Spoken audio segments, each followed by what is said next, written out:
If anxiety were an Olympic sport, millennials would sweep the podium. It's almost as if we were born with gold medals around our necks, except instead of pride, we feel the weight of worry.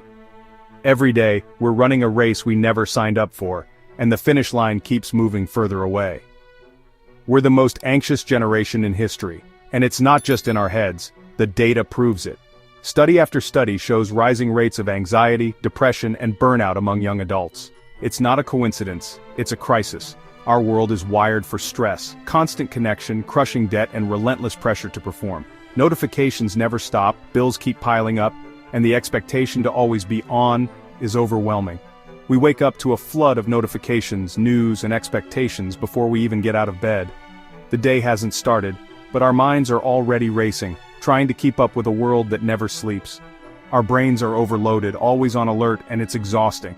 Even when we try to rest, the worries don't stop, they just get quieter, waiting for the next opportunity to shout. This isn't a personal failing, it's a generational reality. We're not broken, we're responding to a world that's fundamentally different from the one our parents knew. The old playbook, school, job, house, family, doesn't work for us anymore. The rules changed, but nobody told us how to play the new game. We're navigating a world with no clear map, and it's no wonder we feel lost.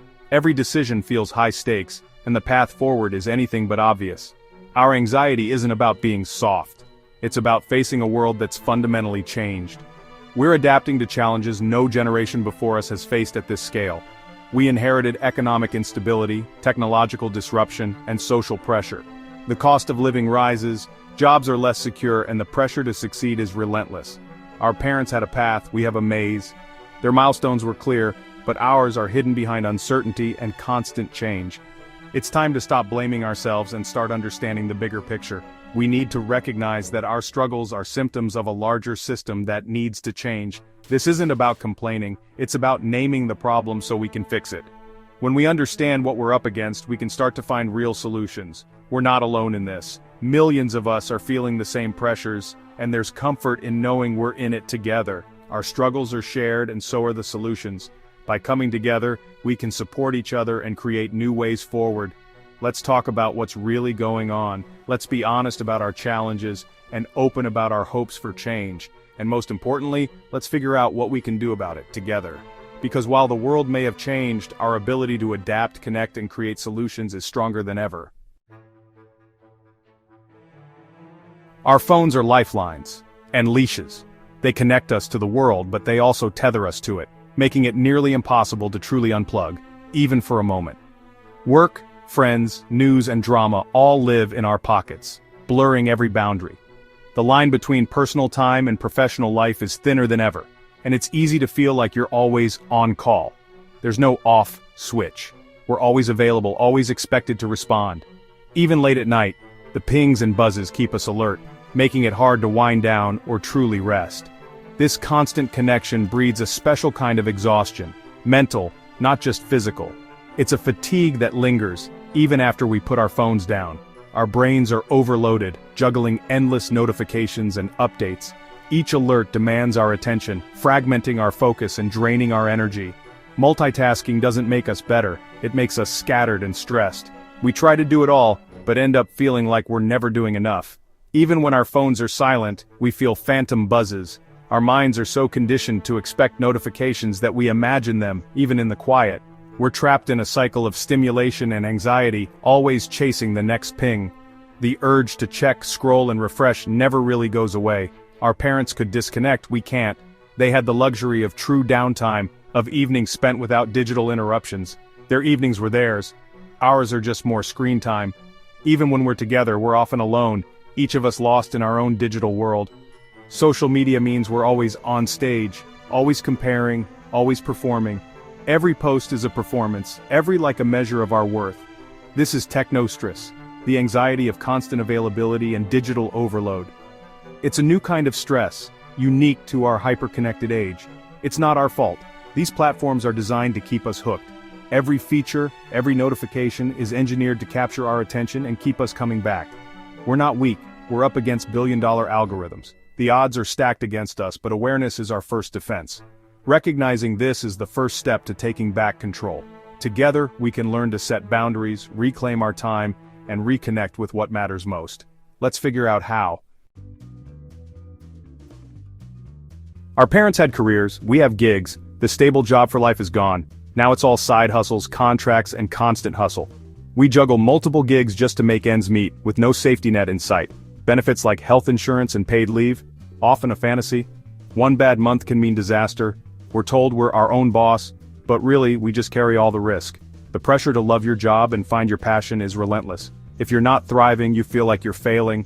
Our work is our identity, and instability feels personal. Our parents could leave work at work, we're always on. They didn't need a personal brand or a side hustle to feel worthy.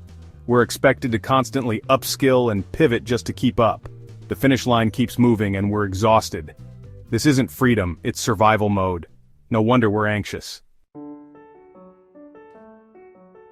Forget the avocado toast jokes. The real reason we can't buy homes is debt.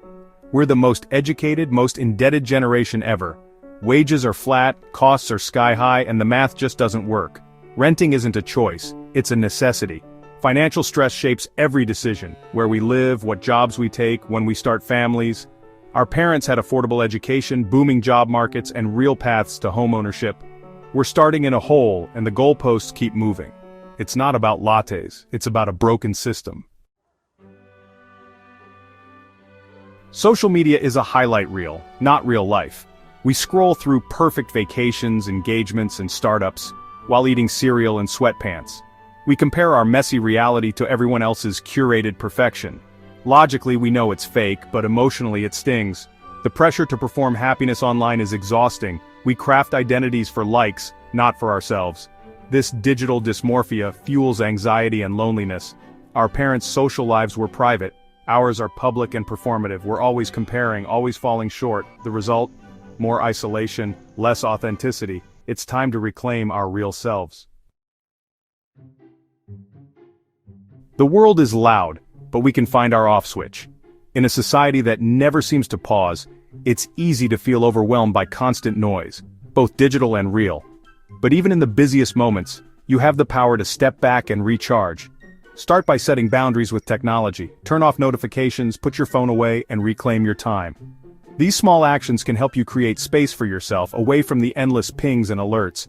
It's not about quitting tech, it's about digital hygiene. Be intentional with your screen time, and notice how your mood shifts when you're not constantly plugged in. Schedule offline time, take walks, read real books, and have phone-free conversations.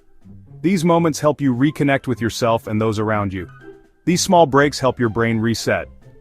Even a few minutes of quiet can make a big difference in your day. Curate your digital world, unfollow, mute, and fill your feed with what inspires you. Choose content that uplifts you, not drains you. You control your digital space. Be ruthless for your mental health. Don't be afraid to set limits or say no to what doesn't serve you. In the real world, prioritize genuine connection. Face-to-face moments are where true memories are made. Call a friend, have dinner with family, join a club, or volunteer. These experiences remind us that we're part of something bigger. Real-life interactions are the antidote to digital isolation. They ground us and help us feel seen and heard. Sharing your struggles with someone you trust is powerful.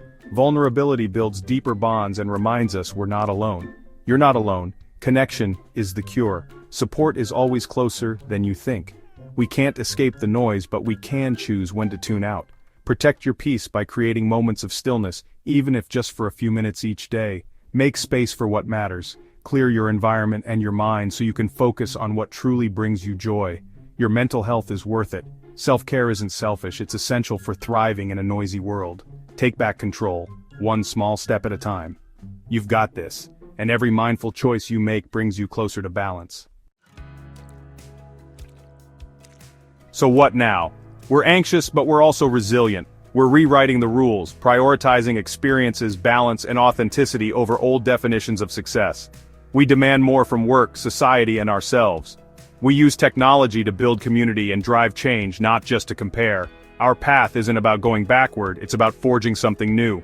Maybe success is travel, freedom, or a 4-day work week. We're bending the road, not just following it.